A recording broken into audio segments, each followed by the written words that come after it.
나누는 시간 되기를 원합니다. 요한이라고 하는 이름의 뜻은 하나님은 은혜이시다 하는 뜻입니다.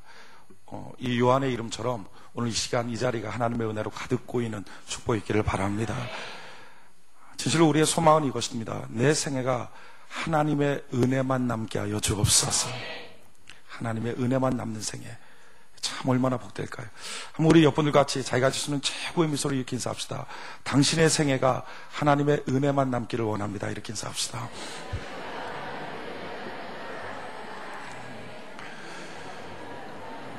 할렐루야. 우리 다시 한번 옆분 뒷분들과 한 4분 정도 인사할 때 내 생애가 정말 하나님의 은혜만 남기를 원합니다. 이렇게 인사합시다.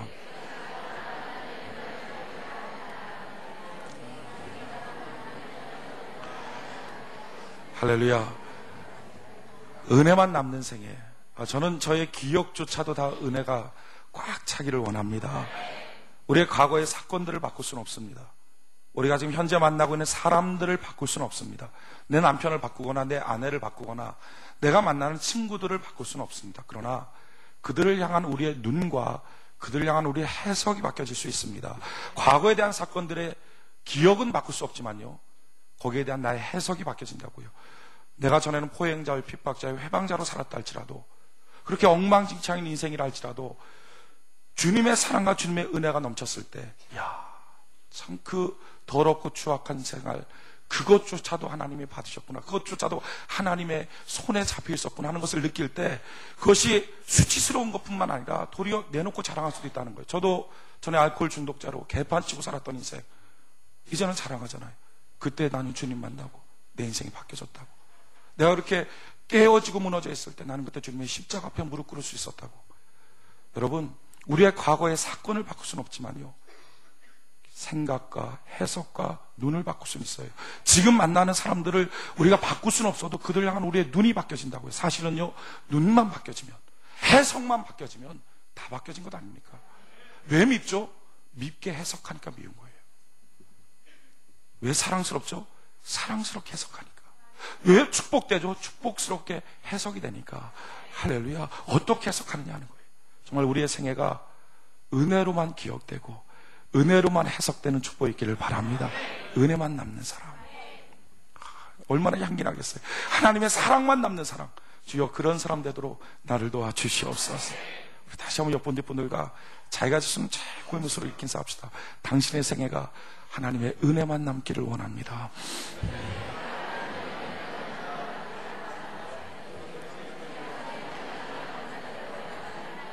우리 다시 한번 인사합시다. 내 생애가 정말 하나님의 은혜만 남기를 원합니다.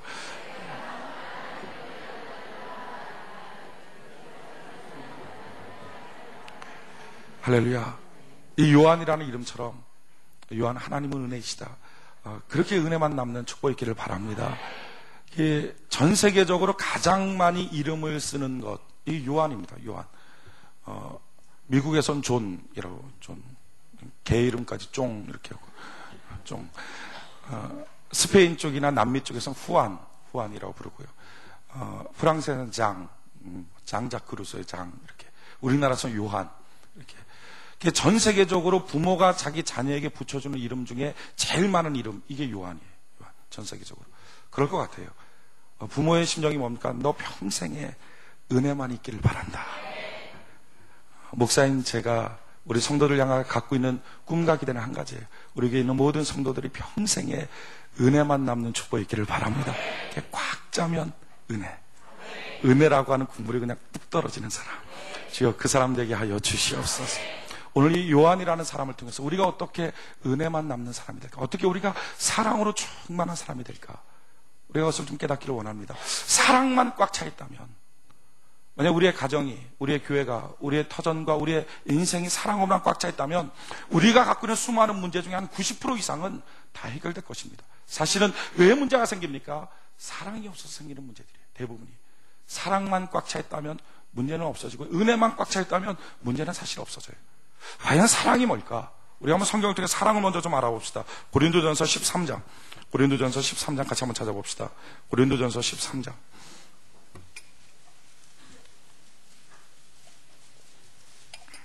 고린도전서 13장 1절. 고린도전서 13장 1절. 내가 사람의 방언과 천사의 말을 할지라도 사랑이 없으면 소리나는 구리와 울리는 꽹과리가 되고, 내가 예언하는 능이 있어 모든 비밀과 모든 지식을 알고 또 산을 옮길 만한 모든 믿음이 있을지라도 사랑이 없으면 내가 아무것도 아니요, 내가 내게 있는 모든 것으로 구제하고 또 내 몸을 불사르게 내어줄지라도 사랑이 없으면 내게 아무 유익이 없느니라. 사랑이 없으면 아무것도 아니라는 거. 뭘 해도 소용없다. 그다음 그 사랑이 뭘까? 4절에 보니까 사랑은 오래 참고, 사랑에 대한 정의를 이렇게 하면 사랑은 오래 참고, 오래 참는다는 말의 뜻은요, 반격하지 않는다 하는 뜻입니다. 반격할 논리가 있어요. 반격할 일이 있습니다. 그런데 반격하지 않는 거예요. 그가 뭐라고 말할 때 그 일에 반격하지 않는 것. 이게 사랑을 오래 참고. 두 번째, 사랑은 온유하며. 이 온유라고 하는 말의 뜻은 영어로 말하면 젠틀이에요. 젠틀. 다른 말로 하면 치사하지 않다는 거예요. 우리가 어떤 날 좀 속상한 일 당합니다. 좀 기분 나쁜 일 당해요. 그러고 난 다음에 사람이 까딱 잘못하면 치사해질 수 있습니다. 예, 보복할 수 있어요. 그래갖고 그게 아니고 뭐 이상한 다른 걸로 이렇게 쿡 찔러버릴 수가 있어요. 사랑이라는 건 뭐냐? 치사하지 않는 거다. 치사하지 않는 것. 투기하지 않고, 투기하지 않는다는 말은 시기하지 않는다. 그러니까 자기 앞에 다른 사람을 세우는 것을 기뻐한다는 거예요.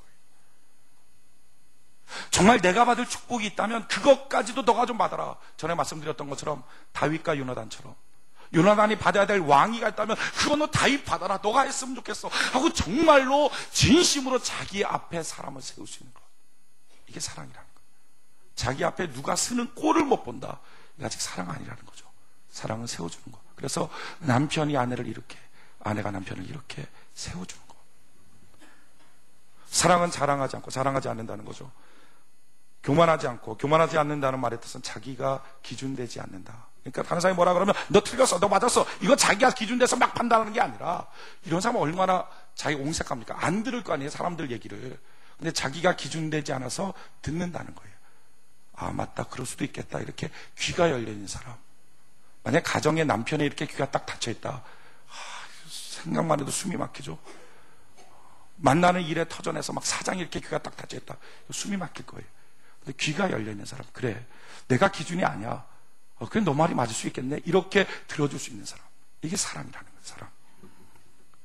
사랑은 무례히 행치 아니하며 예의 범절을 지킨다. 함부로 행하지 않는다. 자기 유익을 굳지 아니하며, 그러니까 이기주의자가 되지 않는다. 성내지 않으며 쉽게 막 화내고 이러지 않는다. 악한 것을 생각지 아니하며. 이것은 어떤 안 좋았던 일, 안 좋았던 사건을 마음속에 기록해 두지 않는다 하는 뜻이에요.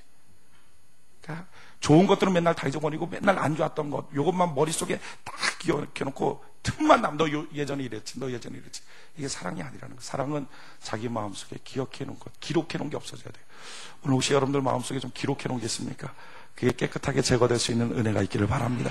이게 사랑이에요. 사랑. 사랑은 불의를 기뻐하지 아니하며 진리와 함께 기뻐하고 모든 것을 참고 믿고 바라고 견딘다. 이게 사랑이에요. 얼마나 향기로울까요? 이런 가정, 이런 사람. 사랑하는 사람의 어떤 특징이 있다면 그 특징이 뭐냐면은 8절부터 있는데요. 8절부터 제가 한번 읽어볼게요. 사랑은 언제까지든지 떨어지지 아니하나 예언도 패하고 방언도 그치고 지식도 패하리라. 우리가 부분적으로 알고 부분적으로 예언하니 온전한 것이 올 때는 부분적으로 하던 것이 패하리라. 내가 어렸을 때는 말하는 것이 어린아이 같고 깨닫는 것이 어린아이 같고 생각하는 것이 어린아이 같다가 장성한 사람이 되어서는 어린아이를 버려놓으라. 우리가 이제는 거울로 보는 것 같이 희미하나 그때는 얼굴과 얼굴을 대하여 볼 것이요 이제는 내가 부분적으로 아나 그때는 주께서 나를 아신 것 같이 내가 온전히 알리라. 그때가 뭡니까? 사랑이 완전히 이루어졌을 때. 그러니까 사랑하는 사람의 특징 중에 한 가지가 있다면 그것은 완전하게 알아간다는 거예요. 그러니까 사랑하지 못하는 이유가 뭘까요? 그것은 부분적으로만 알기 때문에 사랑이 안 되는 거예요. 왜 쉽게 정지하고 왜 쉽게 화내고 왜 쉽게 틀어지고 문제가 생깁니까? 부분적으로만 알아서. 그래서 사랑하는 사람의 특징은요, 제가 화낼 일이 있을 때, 제가 기분 나쁜 일이 있을 때, 아니야, 내가 아직 그를 완전하게 몰라, 내가 좀 부분적으로 알고 있어, 이렇게 생각한다는 거예요. 전에도 몇 번 예를 들었던 건데 다시 예를 들을게요. 중년쯤 되는 어떤 신사가 어린아이 한 3살, 4살 밖에 되는 어린아이를 데리고 지하철에 tas어요. 근데 지하철에 타갖고 그 아이가 조금 있다가 막 난리를 치면서 지하철을 돌아다니는 거예요. 막 사람들 구두 밟고 막 소리 지르고 막 꽥꽥거리고. 근데 그 중년 남자는 아버지 같은데 그냥 물끄러미 애가 하는 것을 그냥 보고만 있어요.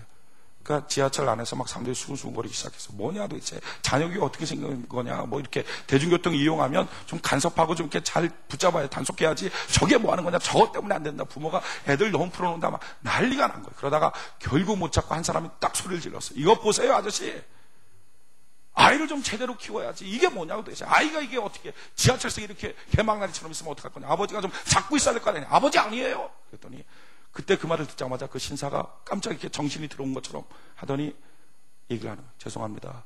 제가 아버지 맞습니다. 제가 정신을 놓고 있었어요. 죄송합니다. 실은요, 이 아이 엄마 오늘 묻고 오는 겁니다. 전화 두고 끄세요. 이 아이 오늘 엄마 묻고 옵니다. 암이 걸렸는데 잘 병간호 그렇게 썩 잘해주지도 못했는데 안 죽을 줄 알았는데 죽네요. 오늘 묻고 왔어요. 그런데 이 아이 지금 아직 그것도 몰라요.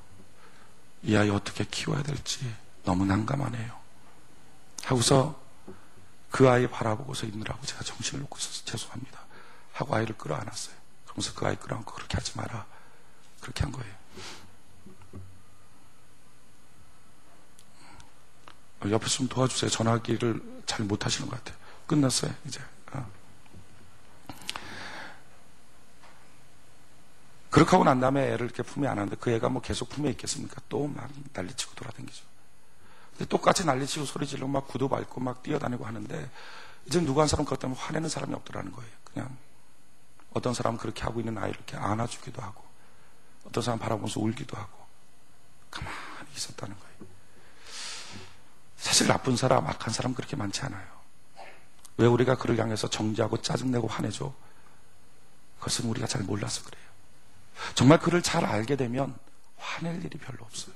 사랑하는 사람의 특징은요, 내가 무엇인가 기분 나쁘고 화낼 일이 있는 그 순간에 아니야, 내가 이 사람을 다 몰라서 그래, 내가 더 알면 이해가 될 거야, 이렇게 생각한다는 거예요. 이게 사랑이라고 하는 게 뭡니까? 반격하지 않고 젠틀하고 예의범절 있고 자기 주장만 하지 않고 이렇게 감싸줄 수 있는 모습, 그러면서 무엇인가 자기에게 기분 나쁜 일이 있을 때 조금 기다려줄 수 있는 여유, 이게 사랑이에요. 여러분, 이런 사랑만 있으면 지금 여러분들이 고민하고 있는 가정 문제 대부분이 해결되지 않습니까? 직장 문제, 삶의 문제들, 이런 것들이 대부분 다 해결되지 않습니까? 사실 우리가 문제라고 머릿속에 막 복잡하고 싸매고 있는 것들의 대다수는 다 사랑이 없어서 그런 거예요. 우리 안에 사랑만 있다면 쉽게 해결될 텐데. 저는 오늘 이 예배 가운데 우리에게 하나님의 사랑이 부어주신 바 되는 귀한 은혜가 있기를 바랍니다. 우리가 어떻게 사랑을 가질 수 있을까? 우리가 어떻게 사랑의 사람이 될 수 있을까? 성경을 보면 한 가지 사랑에 대한 기가 막힌 원리를 우리가 가르쳐주고 있어요. 같이 한번 찾아봅시다. 갈라디아서 5장 22절로 23절. 기타를 좀 끄세요. 갈라디아서 5장 22절로 23절.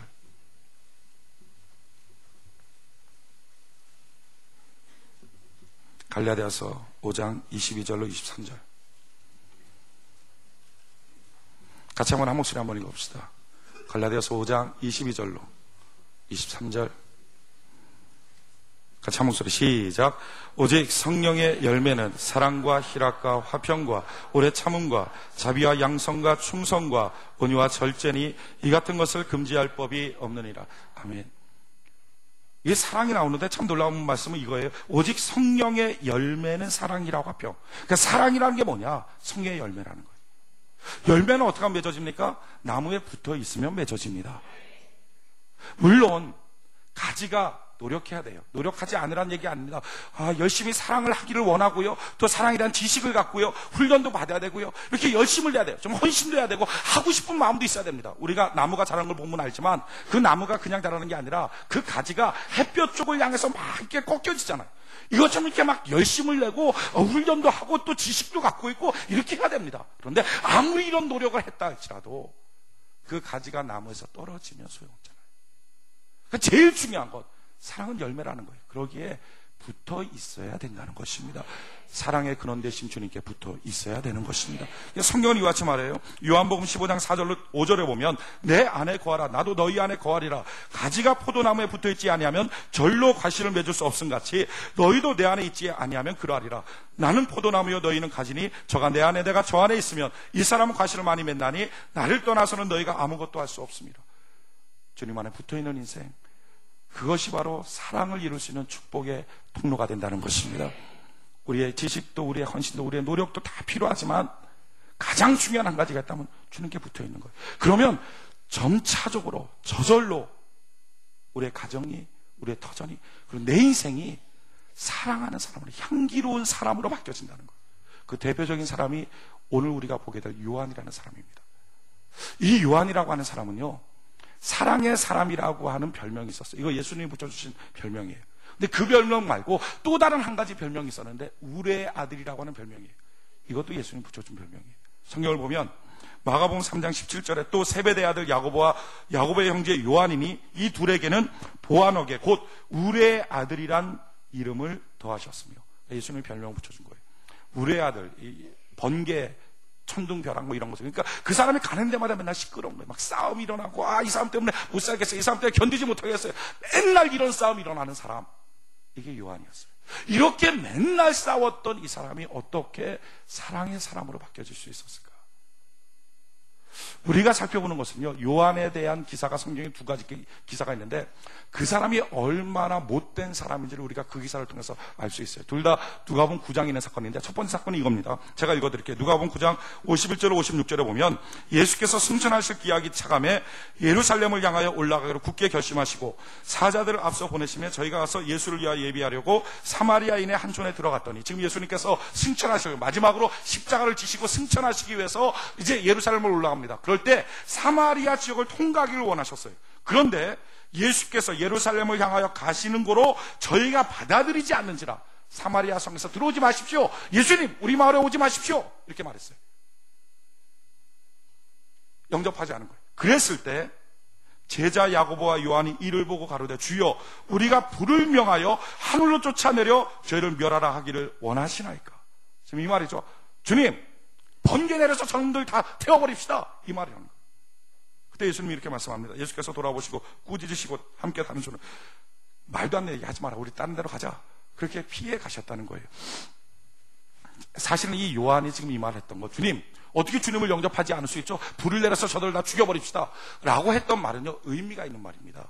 그건 괜히 죽여버리자 하는 얘기가 아니었고, 그 안에는 예수님 지금 어떤 분인데, 얼마나 귀한 메시아인데 이 메시아를 영접하지 않습니까? 그렇다면 우리가 예수님이 메시아라는 사실을 보여줍시다, 증명합시다. 그래서 하늘에서 불을 내려서 죽입시다, 이런 말이에요.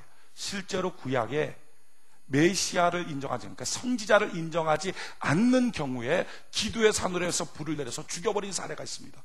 이게 엘리야예요. 열왕기하 1장 9절 10절에 보면 이에 50부장과 그 50인을 엘리야에게로 보내매 저가 엘리야에게로 올라가서 본즉 산꼭대기에 앉았는지라 저가 엘리야에게 이르되 하나님의 사람이여 왕의 말씀이 내려오라 하셨나이다. 엘리야 붙잡아오라 그랬어요. 내려오라, 우리가 잡아가겠습니다. 그럴 때 엘리야가 50부장에게 대답하여 가로되 내가 만일 하나님의 사람이면 불이 하늘에서 내려와서 너와 너의 50인을 살을 찌리라 하며 불이 곧 하늘에서 내려와서 저와 그 50인을 살랐더라. 50명을 죽여버렸어요. 불이 내려서. 하나님의 사람이라는 것을 인정하지 않을 때 그걸 인정시키기 위해서 50명 죽여버린 거예요. 그런데 지금 엘리야보다 훨씬 크신 예수님이 가는 거예요. 제자들은 지금 그걸 알고 있어요. 그런데 그 예수님을 영접하지 않는다, 보여줍시다, 증명합시다, 죽여버립시다 라고 말하는 거예요. 요한이라는 사람의 특징은 이것입니다. 하나님을 증명하길 원했어요. 예수님이 얼마나 멋진 분인지를 증명하길 원했어요. 자기가 믿고 있는 사상이 얼마나 중요한지를 보여주길 원했어요. 그래서 이런 사상에 따르지 않는 사람들이라면 죽여버려도 좋다라고 하는 생각을 갖고 있었어요. 이만큼은 독선적이었어요.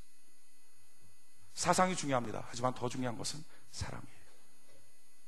왜냐하면 결국 하나님이 쓰는 것은 사람입니다. 사람. 하나님은 사람을 기다리시고 사람을 구원하시고 그 사람을 변화시켜서 하나님의 백성으로 사용하여 주신다는 거예요. 그런데 이 요한이라는 사람의 특징은요, 지금 믿고 있는 이 사상, 이거에 받아들이지 않는다면 죽여버려야 된다, 살려둘 필요가 없다, 이렇게 생각했던 사람이 지금도 이렇게 종교 생활하는 사람들이 있습니다. 이슬람교도예요. 이슬람교도. 이거는 한 손에 코란, 한 손에 칼, 그냥 막 죽여버리는 거예요.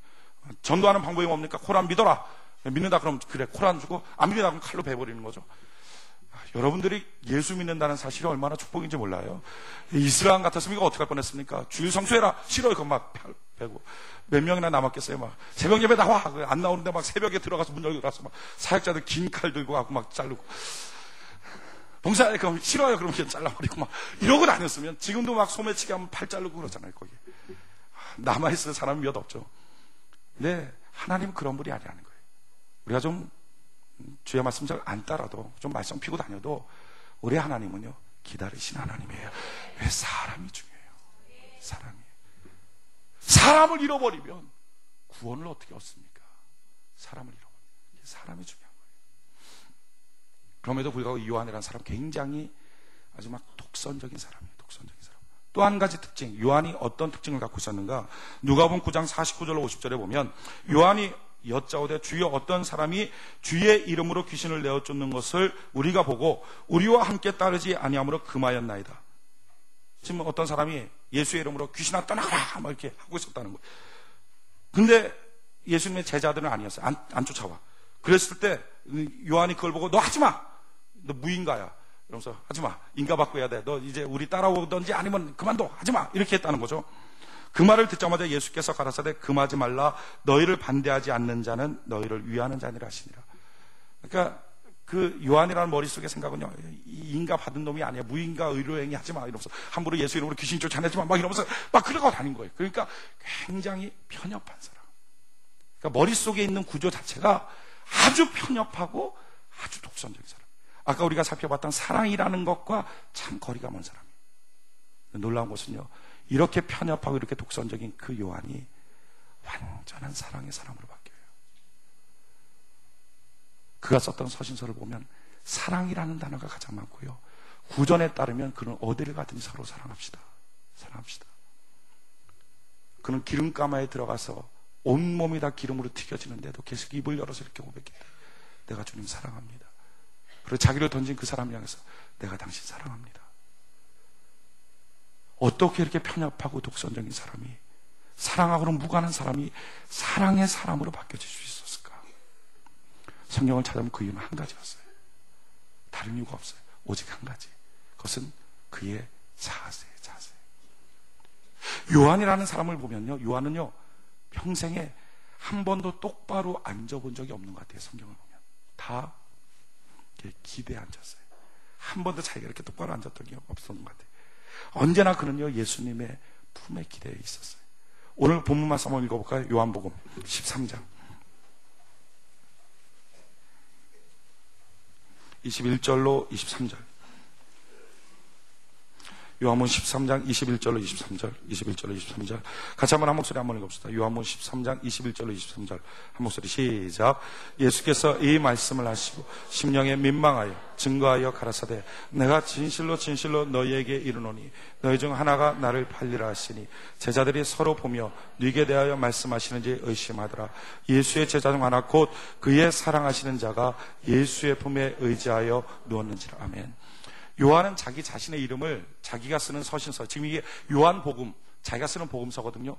그 복음서에 자기의 이름을 밝히지 않고 자기를 주님이 사랑하는 자라고 하는 별명으로 자기를 밝히고 있어요.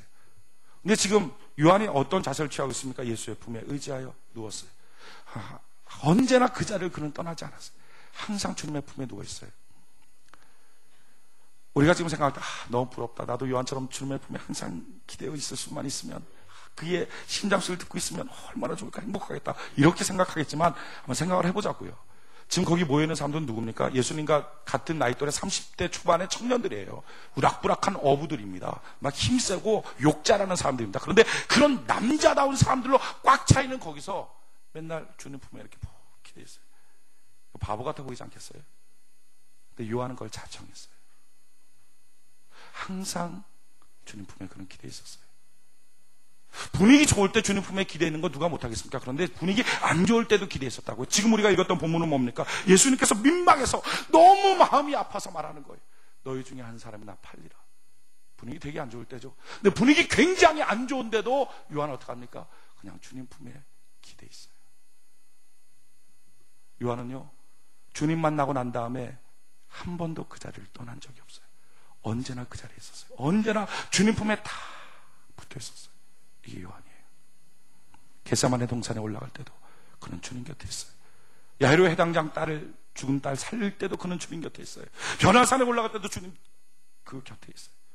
아마 우리들이 생각할 때는 그거야, 주님이 불렀으니까, 불렀는데 안 가는 사람이 어디 있어요? 주님이 불렀으니까 같이 올라간 거지, 뭐 다른 제자들 뭐 누구나 안 가고 싶었겠어요? 근데 안 불렀으니까 못 갔지. 맞아요, 그럴 수 있습니다. 그런데 베드로와 야고보는 그럴 수 있어요. 근데 요한은 아니에요. 요한은 정말로 자기가 주님 곁에 있고자 원해서 간 거예요. 그걸 어떻게 알 수 있습니까? 요한은요, 마지막 예수님이 십자가에 달려 돌아가시는 그때 거기서도 그는 주님 곁에 있어요. 다른 제자 다 도망갔습니다. 수제자라고 말했던 베드로도 도망갔어요. 인류 중에 처음으로 예수를 믿었던 안드레, 이름 없디 빛도 없이 그렇게 주님만을 섬겼던 안드레조차도 십자가 앞에서는 도망갔어요. 근데 요한은요, 그때도 주님 곁에 있어요. 성경이 이렇게 말합니다. 요한복음 19장 25절 27절에 예수의 십자가 곁에는 그 모친과 이모와 글로바의 아내 마리아와 막달라 마리아가 섰는지라. 예수께서 그 모친과 사랑하시는 제자가 곁에 섰는 것을 보시고, 예수님께서 십자가 앞에 있는 요한을 보시고 다 도망갔는데 끝까지 있는 요한. 놀라운 것은요, 거기서 그는 사랑을 발견해요. 사랑의 근원 되신 주님을 계속 붙어 다녀요. 자기는 사랑할 수 있는 성품도 아니에요. 사랑할 수 있는 사람들도 없어요. 자기는 정말 개판 인생이에요. 그런 인생인데도 불구하고 그는 그의 자리를 항상 주님 곁으로 놔요. 주님과 너무 다른데도 불구하고 그 자리를 떠나지 않아요. 주님 옆에 딱 붙어서 주의 심장 소리 듣고 있어요. 어떻게 보면 바보처럼 보이는 일이에요. 분위기도 못 맞추는 사람 같아요. 그럼에도 불구하고 그는 상관없어요. 남들이 자기를 어떻게 취급하든 관계없이 그냥 주님 곁에만 있는 거예요. 놀랍게요, 십자가 달리시는 그날 그 주님 곁에 있는 그 요한은 마침내 사랑을 봐요. 그리고 자기가 썼던 복음서 요한복음 3장 16절에 이렇게 말해요. 하나님이 세상을 이처럼 사랑하사, 그런 이처럼 사랑하사, 사랑을 보는 거예요. 그래서 이처럼 사랑하사 하나님의 사랑을 그는 목격해요. 독생자를 주셨으니. 그리고 마침내 자기가 쓰는 서신서에, 요한 1서에 그는 이렇게 씁니다. 요한 1서 4장 10절에 사랑은 여기 있으니 우리가 하나님을 사랑한 것이 아니요 오직 하나님이 우리를 사랑하사 우리 죄를 위하여 화목제로 그 아들을 보내셨습니다. 사랑은 여기 있어요. 그는 사랑의 주소지를 드디어 알게 됐어요. 많은 사람들은 사랑을 추상적이라고 말해요. 많은 사람들은 사랑은 그냥 말 속에 있다고 말해요. 그냥 사랑은 여기 있다 저기 있다 이렇게 말해요. 그런데 요한이라는 사람, 인류 중에 유일하게 요한이라는 사람은요, 사랑의 주소지를 알았어요. 사랑은 여기 있다. 그 사랑이 어디 있는 줄 알았어요. 그래서 그 사랑의 샘을 풀 수가 있었고요, 그 사랑을 만나고 그 사랑으로 정복당할 수가 있었다는 거예요. 그 사랑이 바로 예수였어요. 그리고 마침내 그 사랑으로 바뀌어지고 난 다음에 그는 고백하는 거예요. 내가 어떻게 이렇게 바뀌어졌는지 아니, 예수님 안에 있었기 때문에 가능하다. 요한복음 15장 9절에 아버지께서 나를 사랑하신 것 같이 나도 너희를 사랑했으니 나의 사랑 안에 거하라. 그게 그 원리를 깨달은, 주님 사랑 안에 거했더니 그처럼 되는군요. 그게 정말 우리 인생에 가장 중요한 것이었군요. 그걸 깨닫게 되는 거예요. 그리고 마침내 그 사랑이 자기 점령하고 나자 그는 말하는 거예요. 사랑하는 자들아 우리가 서로 사랑하자. 사랑은 하나님께 속한 것이니 사랑하는 자마다 하나님께로 나서 하나님을 알고 사랑하지 아니하는 자는 하나님을 알지 못하나니 이는 하나님은 사랑이심이라. 하나님의 사랑이 우리에게 이렇게 나타나신 바 되었으니 하나님이 자기의 독생자를 세상에 보내심은 저로 말미암아 우리를 살리려 하심이라.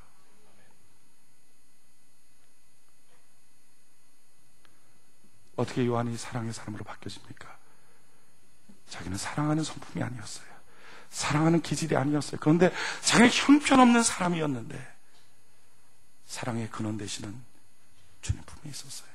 아예 그 자리를 자기의 자리로 결정했어요. 그래서 그 자리에 항상 있었어요. 그럼 마침내 그런 그 사랑을 발견하고요, 사랑의 사람으로 바뀌어져요.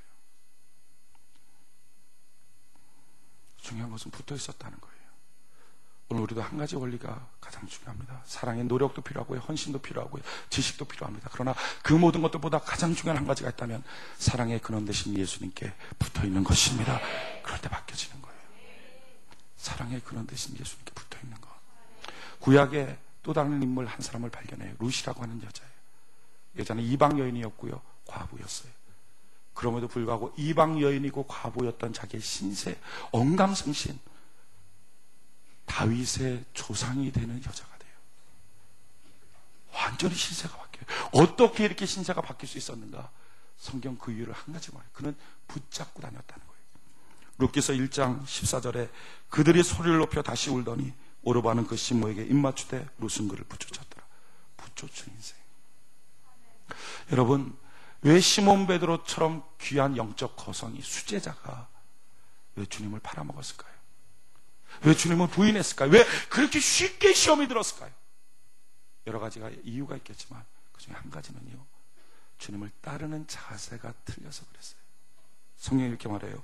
마가복음 14장 54절에 베드로가 예수를 멀찍이 쫓아 대제사장의 집 뜰안까지 들어가서, 멀찍이 쫓아가요. 신앙생활은 두 가지가 있습니다. 다 쫓아갑니다. 그런데 붙잡고 쫓아가는 사람이 있고요, 멀찍이 쫓아가는 사람이 있어요. 지금 여러분들은 어디입니까? 멀찍이 쫓아가는 사람은요, 그 때문에 무너졌어요. 시험 들었어요. 힘들었어요.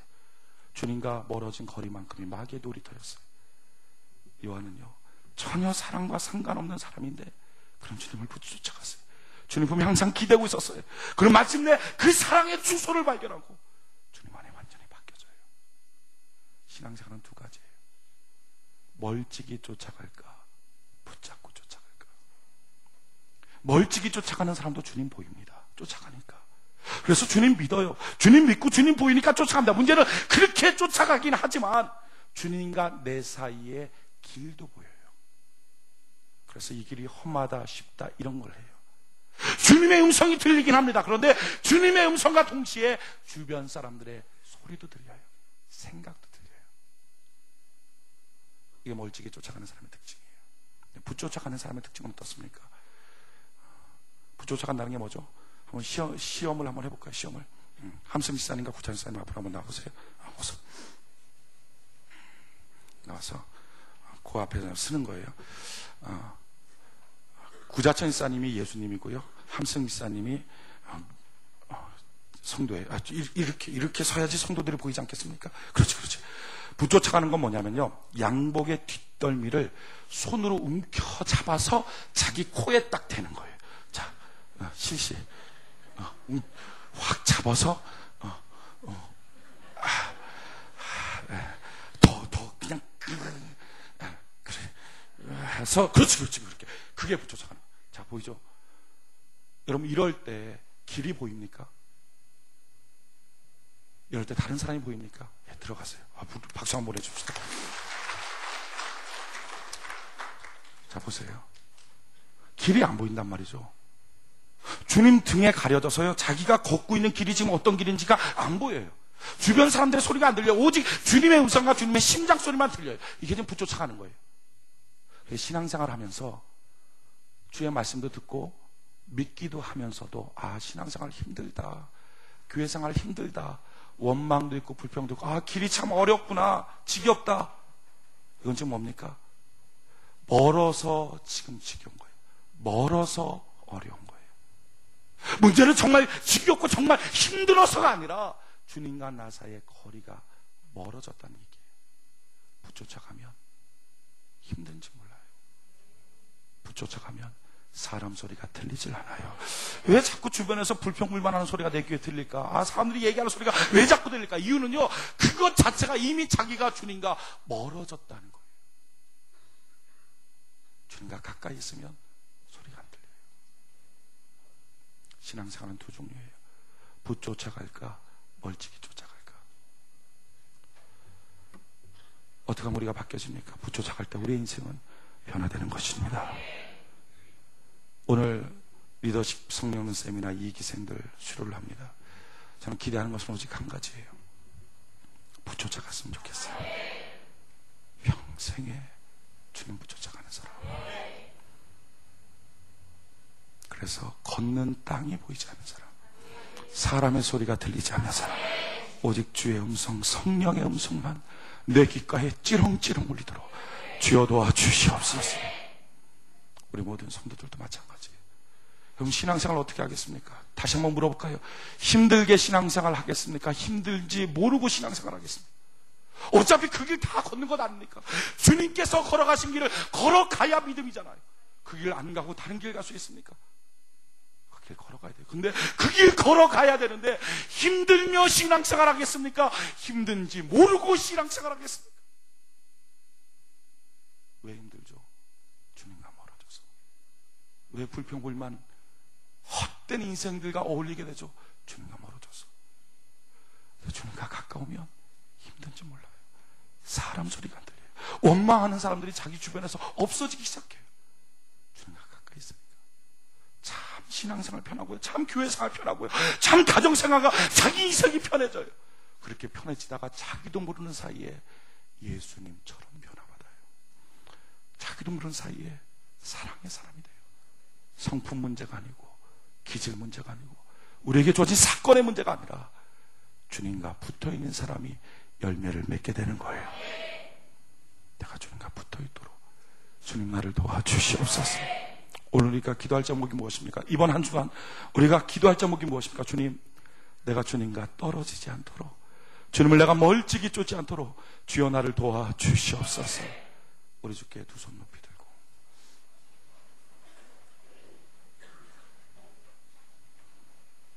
우리의 낯빛을 주를 향하여 들고 이 시간 우리 주님께 간절히 기도하며 나갈 때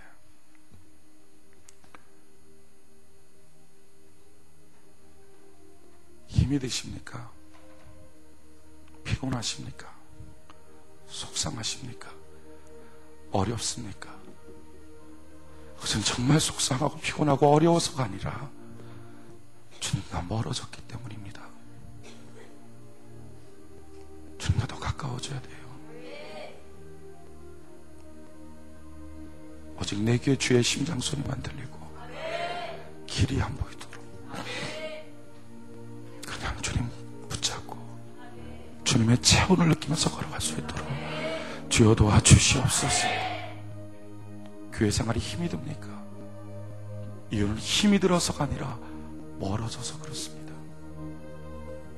가정생활이 힘이 듭니까? 힘이 드는 게 아니라 가정에서 자기의 마음이 떠나서 그렇습니다. 사회생활에 힘이 듭니까? 힘이 드는 게 아니라 주님이 공급하는 능력이 점점 상실돼서 사회로부터 점점 고립당해서 그렇습니다. 우리에게 필요한 한 가지가 있다면 주여, 오늘 내가 주님 붙쫓아 가겠습니다. 요한처럼 주님께 기대어 있겠습니다. 주여 도와주시옵소서. 하나님, 오늘도 나는 은혜가 필요합니다. 주님 은혜 없으면 살 수 없습니다. 힘들어서 힘든 게 아니라 멀어져서 힘든 것이 오니 주께로 직진하겠습니다. 주님 붙쫓아 가겠습니다. 주여 도와주시옵소서. 우리 간절하게 주여 삼천하 주께 나갑시다. 주여, 주여, 주여. 살아계신 하나님 아버지, 주님 붙쫓아가는 이 생달 수 있도록 하나님 아버지 도우시고 하나님 아버지 역사하여 주시옵소서.